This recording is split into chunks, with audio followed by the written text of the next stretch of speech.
Hoy! Itinatapon mo na naman ba ang tubig ng bigas? Grabe ka! Alam mo bang hindi yan simpleng maruming tubig? Parang tinapon mo ang libreng beauty treatment at pang-ayos ng tiyan sa lababo. Konting respeto naman sa rice water. Uy! Sa loob ng maputing tubig na yan, may vitamina B, amino acids at antioxidants. Hindi yan sabaw ng katamaran. Natural elixir yan. Habang ikaw bumibili ng mamahaling produkto, nandito lang pala sa kusina ang sikreto. Pangalawa, balat. Imbes na puro filter at beauty app, subukan mo kayang mag-rinse ng rice water, nakakatulong magpakinis at magbigay glow. Hindi lahat ng solusyon kailangan naka-sale sa mall, besh. Pangatlo, tiyan mo na laging nagrereklamo. Kapag pinakuluan ng maayos, pwedeng inumin ang rice water para sa mild diarrhea at upset stomach. Lola mo alam to. Ikaw lang ang hindi nakikinig. Bakit effective?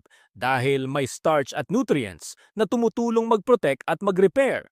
Hindi ito chismis sa internet. May silbi to sa buhok, balat at tiyan. Triple threat, parang kontrabida sa teleserye. Sa Japan at Korea, matagal na itong ginagamit. Hindi ito bagong TikTok trend. Tradisyon pa yan bago pa nauso ang ring light mo. Kaya wag kang mag-inarte na parang ngayon mo lang narinig. Gusto mo ng mas malakas na epekto, i-ferment mo ng 24 na oras. O, maghintay ka. Hindi lahat instant tulad ng noodles. Mas potent ang nutrients kapag tama ang proseso. Konting tiyaga naman. Sa buhok, ibabad mo saglit bago banlawan. Sa mukha, gawing toner. Sa tiyan, siguraduhing malinis bago inumin. Huwag bara-bara. Hindi porket natural, pwede nang pabaya. Marami na ang nagulat. After ilang linggo, mas makinis ang balat, mas kontrolado ang buhok, mas maayos ang tiyan. Ikaw, nagtatapon pa rin. Sayang ang potensyal, parang crush mong hindi mo kinausap. May anti-inflammatory properties pa yan. Ibig sabihin, pwedeng makatulong sa iritasyon ng balat. Gentle pero may laban. Hindi maingay pero may epekto. Parang introvert na may talent. May inositol din na tumutulong mag-repair ng damaged hair.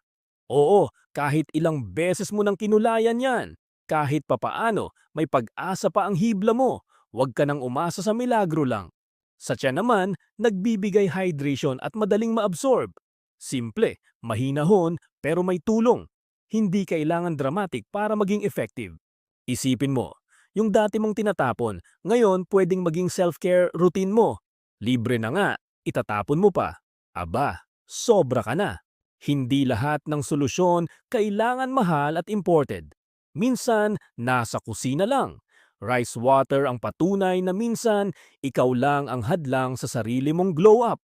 Kaya sa susunod na maghugas ka ng bigas, mag-isip ka muna. Itatapon mo ba ulit ang libreng beauty at gut remedy?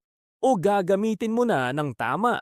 Rice water to, hindi basura. If you enjoyed my story, hit like and subscribe so you won't miss my upcoming videos.